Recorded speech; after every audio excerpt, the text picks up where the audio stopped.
The first time I saw him race was I was actually racing against him. And I said, how old is that guy? Because he looked about 12. And they said, oh, that's that kid from California, Jeff Gordon. He was very, very fast. He didn't say much at all when we first met him, but his desire showed for itself. Born in Vallejo, California, Jeff climbed into a quarter midget at age 5 and never looked back. With their eye on the Indianapolis 500, at 15, he and his stepfather John decided to take the next step, sprint cars. Like many plans, things went a bit off course, and Jeff got a call to drive a midget car, something he never intended to do. No, because it was old school. It wasn't the way.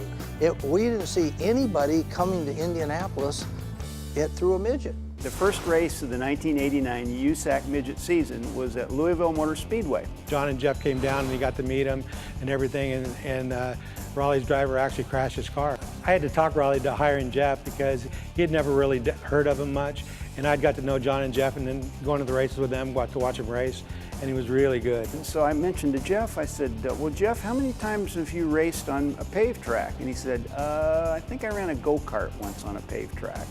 And then remember also, this was his first time to ever drive a midget. There's 75 cars there, you know, only 24 cars make the field, and you know, it's just a tough deal. There were about 2 traditional short track practice sessions, and that was all the time Jeff had in it. And Rollie's he's shaking. Here's this nice, brand spanking new car. He's got this young kid in it, and he's bad fast, you know. So out we go and to qualify, and lo and behold, we have a new track record. And because of our qualifying position, we went straight to the 50-lap feature. My instructions to Jeff prior to starting the race were, Jeff, I know this is our first time together, and it was a one-race deal.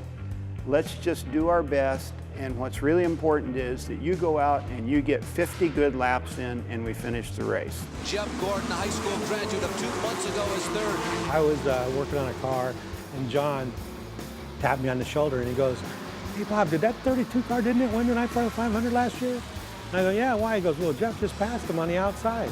I stood up, are you kidding? So Rollie, he's on the fence. He's got both hands on the rail because Jeff's, you know, running fast. And I think Rollie needed to hold onto the rail for fear his knees were going to go out from underneath him. He was so excited. And about halfway through the race, he took the lead, drove away from the field, won the race. Jeff Gordon pulls one out of the hat.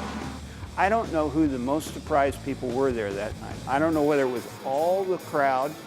The fans were just amazed. Obviously, I was amazed. All the people that night who had come up to me and said, Rollie, what are you doing putting this young kid in your car? Or if the most amazed person there that night was Jeff Gordon. It was a phenomenal night, and quite frankly, after that, the rest was history. Catch an all-new episode of Americarna, Tuesday at 10 on Velocity.